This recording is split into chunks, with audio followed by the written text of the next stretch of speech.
नमस्कार दोस्तों, स्वागत है आपका हमारे आध्यात्मिक चैनल में, जहां हम आपको लेकर चलते हैं धर्म और पुराणों की अद्भुत यात्रा पर। आज हम प्रस्तुत कर रहे हैं गरुड़ पुराण का चौथा अध्याय, जिसमें बताया गया है कि कौन-कौन से पाप ऐसे हैं जिनके कारण मनुष्य को यमलोक का मार्ग अपनाना पड़ता है, वैतरणी नदी में गिरना पड़ता है और भयानक नरकों में जाना पड़ता है। तो आइए जानते हैं इस पावन ग्रंथ की वाणी में छिपा गहरा संदेश। वीडियो को अंत तक जरूर देखिए और हमारे चैनल को सब्सक्राइब करना न भूलें। गरुड़ पुराण चौथा अध्याय। इस अध्याय की शुरुआत गरुड़ जी के प्रश्न से होती है। वे भगवान विष्णु से पूछते हैं, हे केशव, कृपया मुझे यह बताइए कि कौन-कौन से ऐसे पाप कर्म हैं जिनकी वजह से पापी मनुष्य यमराज के लोक की ओर जाने वाले महान मार्ग पर भेजे जाते हैं, और किस प्रकार के पापों से वे वैतरणी नदी में गिरते हैं, जो मृत्यु के बाद की एक भयावह नदी है। साथ ही ऐसे कौन से पाप हैं जो किसी व्यक्ति को नरक की पीड़ाओं का भागी बना देते हैं। गरुड़ जी का यह प्रश्न केवल जिज्ञासा नहीं, बल्कि मानव जाति को चेतावनी देने और उन्हें पाप पुण्य के फलों का बोध कराने के लिए है। यह अध्याय बताता है कि मृत्यु के बाद आत्मा को किन किन रास्तों से गुजरना पड़ता है और उसके कर्मों के अनुसार उसे कौन सी यातनाएं भोगनी पड़ती हैं। इस प्रकार चौथे अध्याय में पापों की प्रकृति, उनके परिणाम और मृत्यु के बाद आत्मा की यात्रा का विस्तार से वर्णन शुरू होता है, जो आगे चलकर कई प्रकार के नरकों और उनके कारणों का विवरण देगा। श्री भगवानुवाच। भगवान विष्णु ने कहा। भगवान विष्णु गरुड़ जी के प्रश्न का उत्तर देते हुए कहते हैं कि जो प्राणी हमेशा पाप करने में लगे रहते हैं और अच्छे शुभ कर्मों से दूर रहते हैं, वे मृत्यु के बाद बहुत ही भयानक और कष्टदायक मार्ग पर भेजे जाते हैं। ऐसे लोग एक नरक से दूसरे नरक में, एक दुहक से दूसरे दुहक में और एक भय से दूसरे भय में लगातार भटकते रहते हैं। उनका जीवन मृत्यु के बाद भी अशांत और पीड़ामय बना रहता है। भगवान बताते हैं कि धार्मिक और पुण्यात्मा लोग जब यमलोक जाते हैं तो वे धर्मराजपुर, यमपुरी के 3 पवित्र दिशाओं से प्रवेश करते हैं, परंतु पापी व्यक्ति केवल एक ही मार्ग से जाते हैं, दक्षिण दिशा के द्वार से, जो अत्यंत पीड़ा और भय से भरा हुआ रास्ता होता है। इस दक्षिण मार्ग में ही स्थित होती है वैतरणी नदी, एक भयावह और दुखदायी नदी, जिसे पार करना पापियों के लिए अत्यंत कष्टप्रद होता है। फिर भगवान विष्णु विस्तार से बताते हैं कि वे कौन-कौन से पापी लोग हैं जो इस मार्ग से गुजरते हैं। जो ब्राह्मणों की हत्या करते हैं, जो शराब सुरा का सेवन करते हैं, गाय की हत्या करने वाले, गोघाती, बच्चों की हत्या करने वाले, स्त्रियों की हत्या करने वाले, गर्भपात कराने या करवाने वाले, गुप्त रूप से पाप करने वाले, छिपकर अनैतिक कार्य करने वाले, जो गुरु, देवता या ब्राह्मण का धन चुरा लेते हैं, जो स्त्रियों या बच्चों की संपत्ति हड़प लेते हैं, जो ऋण लेकर उसे चुकाते नहीं हैं, जो किसी के पास रखी अमानत, धरोहर को लौटाते नहीं और उसका दुरुपयोग करते हैं, जो विश्वासघात करते हैं, धोखा देते हैं, जो विष देकर या कपट से किसी की हत्या करते हैं, जो दूसरों की बुराइयां अपनाते हैं और अच्छाइयों की सराहना नहीं करते, जो योग्य और गुणवान व्यक्तियों से जलन रखते हैं और नीच लोगों से प्रेम करते हैं, जो मूर्ख हैं और अच्छे लोगों की संगति नहीं करते, जो तीर्थ स्थलों, सज्जन व्यक्तियों, धर्मकर्म, गुरुजनों और देवताओं की निंदा करते हैं, जो वेद, पुराण, मीमांसा, न्याय और वेदांत जैसे महान ग्रंथों की निंदा या आलोचना करते हैं। इन सभी पापों के कारण व्यक्ति न केवल वैतरणी जैसे पीड़ादायक मार्ग से गुजरता है, बल्कि उसे मृत्यु के बाद भी अनेक नरकों में यातनाएं झेलनी पड़ती हैं। भगवान विष्णु आगे बताते हैं कि जो व्यक्ति दूसरों के दुख को देखकर खुश होते हैं और जो प्रसन्नचित्त लोगों को कष्ट देते हैं, जो कड़वे और अपशब्द बोलते हैं, जिनकी मन की प्रवृत्ति हमेशा दूषित और बुराई की ओर झुकी होती है, ऐसे लोग भी पाप के भागी होते हैं। जो लोग उपदेश, शास्त्रों की बातें या हित की बातों को सुनना पसंद नहीं करते, जो स्वयं को सबसे श्रेष्ठ समझते हैं, जो घमंडी होते हैं, जो मूर्ख होकर भी खुद को विद्वान समझते हैं, ये सभी और इन जैसे अनेक पापों में संलग्न अधर्मी प्राणी मृत्यु के बाद बहुत दुखदायी मार्ग से गुजरते हैं। वे दिनरात रोते बिलखते हुए यमराज के रास्ते पर चलते हैं और यमदूत उन्हें मारते पीटते हुए वैतरणी नदी की ओर ले जाते हैं, जहां उन्हें गिरा दिया जाता है। भगवान विष्णु आगे बताते हैं कि कौन कौन लोग वैतरणी नदी में डूबते हैं। जो माता पिता, गुरु, आचार्य और पूजनीय व्यक्तियों का अपमान करते हैं, जो पुरुष चरित्रवान, पावन कुल में जन्मी, विनम्र और सती स्त्री को केवल द्वेष के कारण त्याग देते हैं, जो गुणवान और अच्छे लोगों में भी दोष निकालते हैं, उनका अपमान करते हैं, वे भी वैतरणी में गिरते हैं। दान के विषय में भी भगवान कहते हैं, जो ब्राह्मण को वचन देकर दान नहीं देता या किसी को बुलाकर कहता है कि मेरे पास कुछ नहीं है, जो दी हुई वस्तु को वापस ले लेता है, दान देने के बाद पछताता है, जो दूसरों की जीविका छीनता है, दान करने से लोगों को रोकता है, जो यज्ञों का विध्वंस करता है, कथा या धार्मिक प्रवचन में बाधा डालता है, जो किसी के खेत की सीमा छीन लेता है या गौचर भूमि, गायों के चरने की जगह को जोतता है, ये सभी भी वैतरणी नदी में गिरते हैं और उन्हें वहां अत्यंत कष्ट झेलना पड़ता है। इस भाग में भगवान विष्णु हमें ये समझाते हैं कि केवल बड़े अपराध ही नहीं, बल्कि व्यवहार में किए गए छोटे छोटे छल, घमंड, असंवेदनशीलता और धर्म के विरोध में किया गया कोई भी कार्य भी मनुष्य को नरकगामी बना देता है। भगवान विष्णु गरुड़ जी से आगे कहते हैं कि कुछ विशेष कर्म करने वाले लोग भी वैतरणी जैसी भयानक और पीड़ादायक नदी में गिरते हैं। ये लोग सामाजिक और धार्मिक मर्यादाओं को तोड़ते हैं, धर्म का पालन नहीं करते और शास्त्रों में निषिद्ध कार्यों को करने में लिप्त रहते हैं। आइए विस्तार से समझते हैं। ब्राह्मणों के लिए वर्जित आचरण। ब्राह्मण होकर रस, तरल पदार्थ जैसे तेल, घी आदि का व्यापार करने वाला। जो ब्राह्मण किसी शूद्र स्त्री से विवाह करता है, जिसे वृषली कहा गया है। जो वेदों में निर्धारित यज्ञ के अतिरिक्त निजी स्वार्थ के लिए पशुओं की हत्या करता है। जो ब्रह्मकर्म से विमुख होकर मांस भक्षण करता है, शराब पीता है और अनुशासनहीन जीवन जीता है। जो शास्त्रों का अध्ययन नहीं करता, यानी ब्राह्मण होकर भी अपने धर्म का पालन नहीं करता। शूद्रों के लिए निषिद्ध कर्म। शूद्र जो वेद पढ़ता है,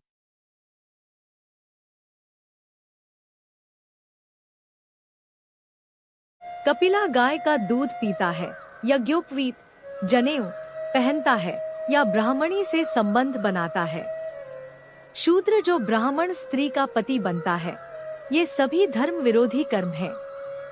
अन्य घोर पाप। जो व्यक्ति राजा की पत्नी राजमहिषी से व्यभिचार करता है, दूसरी स्त्री का अपहरण करता है या किसी कन्या के साथ कामवासना रखता है। जो किसी सती स्त्री के सतीत्व को नष्ट करता है। ये सभी लोग जो शास्त्रों के विरुद्ध आचरण करते हैं, धर्म का उल्लंघन करते हैं और पाप में लिप्त रहते हैं, वे वैतरणी में गिरते हैं। जब ये पापी मृत्यु के बाद सभी मार्ग पार कर यमलोक पहुंचते हैं, तो यमराज की आज्ञा से यमदूत इन्हें पकड़कर दोबारा वैतरणी नदी में फेंक देते हैं। वैतरणी सबसे पीड़ादायक नरक। भगवान कहते हैं, हे गरुड़, वैतरणी नदी सभी नरकों में सबसे अधिक कष्ट देने वाली नदी है। इसलिए यमदूत सबसे पहले पापियों को इसी नदी में फेंकते हैं, ताकि वे अपने कर्मों का पहला और भयंकर फल वहीं भोगे।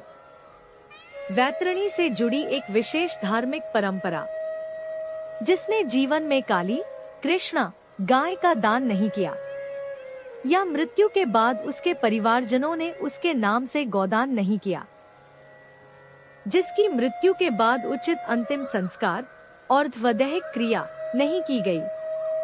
ऐसे लोग भी वैतरणी में भयंकर पीड़ा भोगते हैं और अंततः वैतरणी के किनारे स्थित शाल्मली नामक कांटेदार वृक्ष पर जाते हैं, जहां उन्हें और कष्ट सहने पड़ते हैं।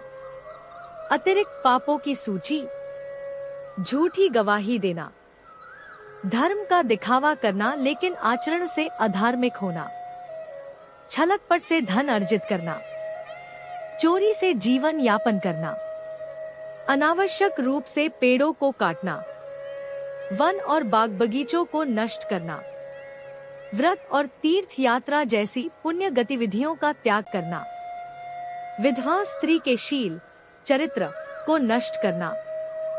ये सभी व्यक्ति वैतरणी में भारी दुख पाते हैं।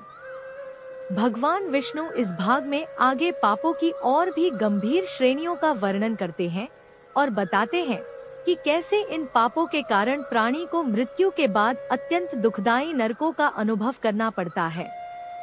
शाल्मली वृक्ष की ताड़ना: जो स्त्रियां अपने पति पर दोष लगाकर किसी अन्य पुरुष में आसक्त हो जाती हैं, यानी जिनका मन परपुरुष में रमता है, वे स्त्रियां भी अत्यंत पाप की भागी बनती हैं। ऐसी स्त्रियां और इन जैसे अन्य पापी प्राणी शाल्मली वृक्ष की पीड़ा सहते हैं। यह एक कांटेदार वृक्ष होता है जो नरक में स्थित है और जिस पर गिरना या उससे टकराना अत्यंत पीड़ादायक होता है। यमदूत उन पापियों को पीटते हैं और जब वे शाल्मली वृक्ष की पीड़ा से गिर जाते हैं, तब उन्हें उठाकर नरकों में फेंक दिया जाता है। किन पापियों को नरक में डाला जाता है? जो वेदों की निंदा करते हैं, उन्हें झूठा या निरर्थक मानते हैं, वे निश्चित रूप से नरकगामी होते हैं। जो धर्म और सामाजिक मर्यादाओं का उल्लंघन करते हैं। कंजूस लोग, जो धन होते हुए भी दान, सेवा या धर्म में उसका उपयोग नहीं करते।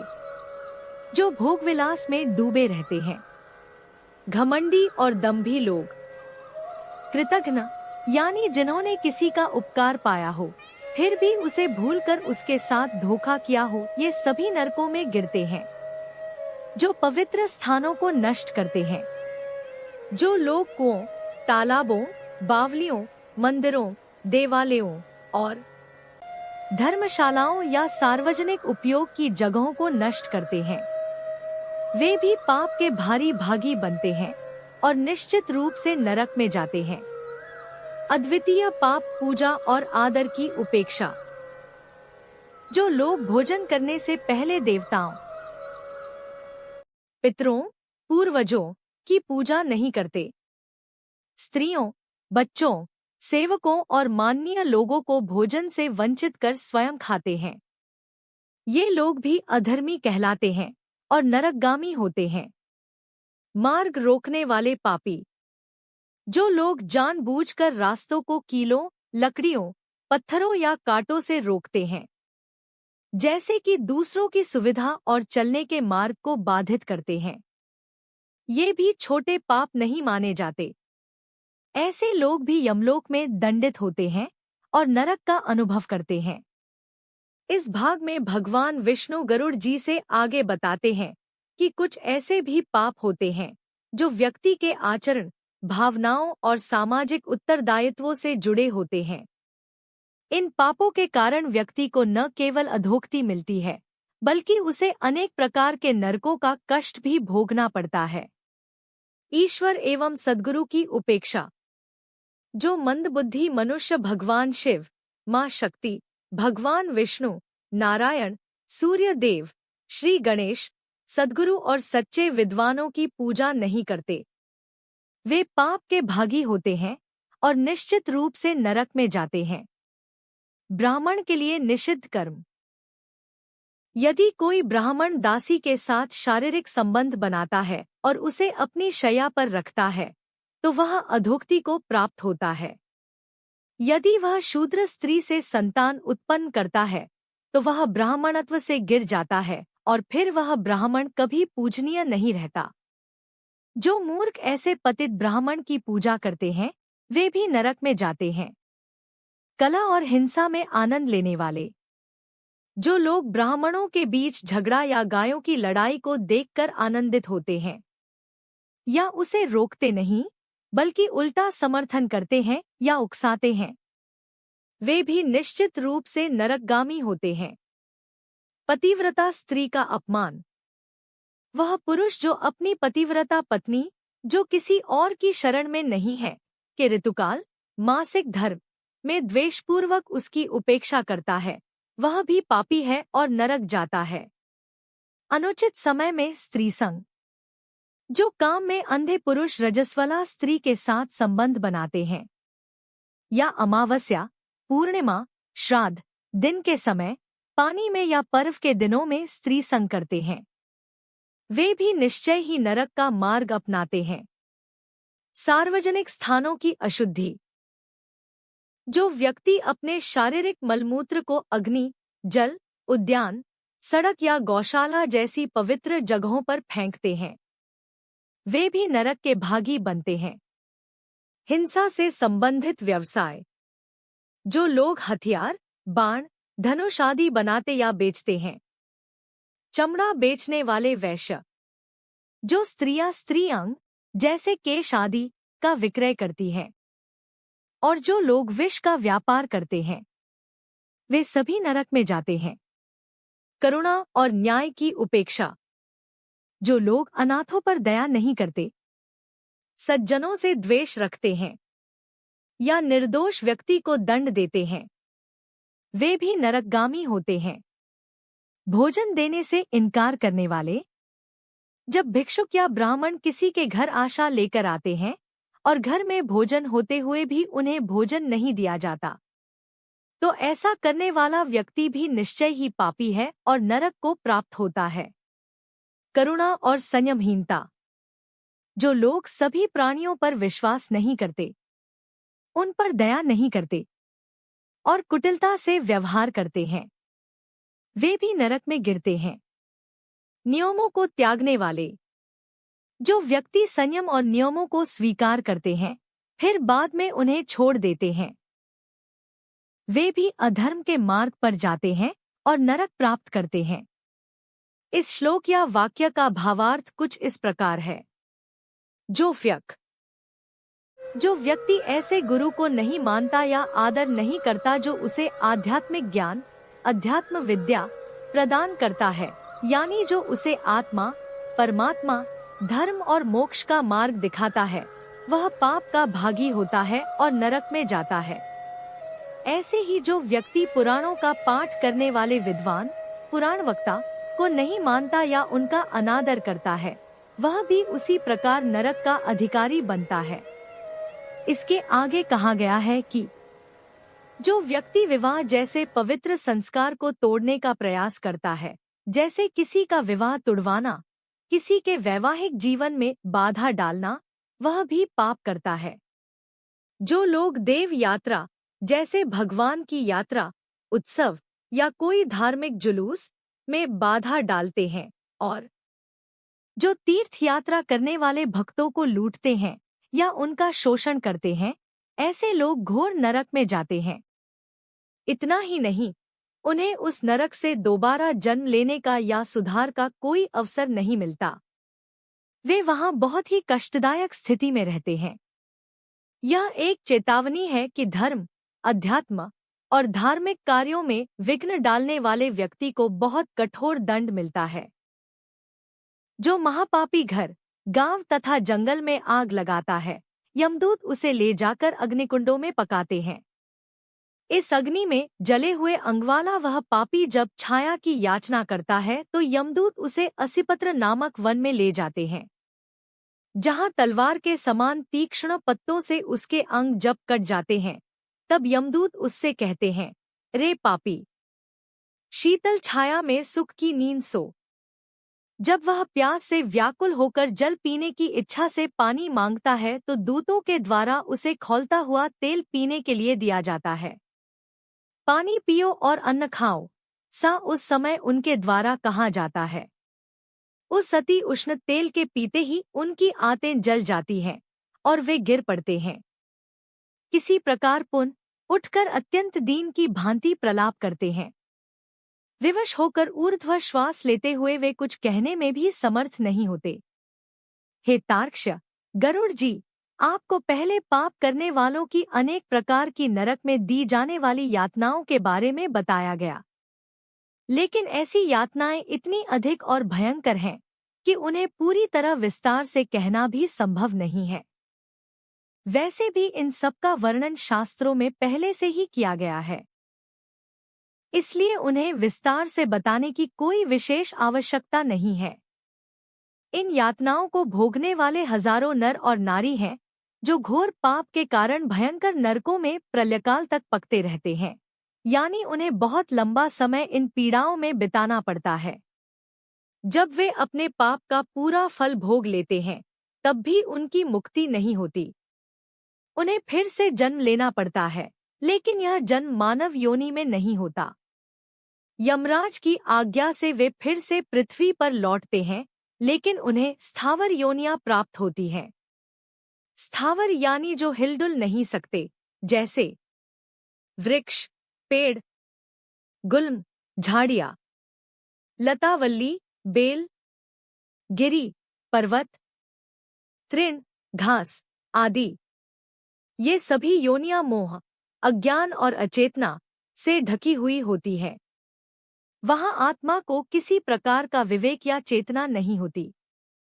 इसके अलावा अन्य योनियां भी होती हैं, जैसे कीट, कीड़े, पशु पक्षी, जलचर, देव योनि आदि। इन सभी को मिलाकर कहा गया है कि जीव 84 लाख योनियों में भटकता है। ये सभी योनियां कर्म के अनुसार प्राप्त होती हैं। जब जीव बार बार जन्म मरण झेलते हुए किसी शुभ कर्म के कारण मनुष्य योनि प्राप्त करता है, तब भी अगर वह नरक से आया हुआ होता है, तो उसे चांडाल, नीच और अपवित्र जाति के घर जन्म लेना पड़ता है, और उस जन्म में भी वह सुखी नहीं होता, बल्कि उसे अनेक भयंकर रोग और पाप के चिन्ह मिलते हैं। जैसे कोई जन्म से कुष्ठ रोगी होता है, कोई अंधा होता है, कोई भयंकर रोगों से पीड़ित होता है। इन सब का कारण उसके पूर्व जन्म के पाप होते हैं, जो उसके शरीर और जीवन में स्पष्ट रूप से दिखाई पड़ते हैं। निष्कर्ष, यह वर्णन हमें यह सिखाता है कि पाप करने का परिणाम केवल नरक की यातना तक ही सीमित नहीं रहता, बल्कि उसका प्रभाव भविष्य के जन्मों तक बना रहता है। व्यक्ति को केवल भयंकर कष्ट नहीं सहने पड़ते, बल्कि उसे नीच योनियों में जन्म लेकर बार बार जन्म और मरण का चक्र भोगना पड़ता है। इसलिए मनुष्य योनि में रहते हुए धर्म, सदाचार और सच्चे मार्ग पर चलना आवश्यक है।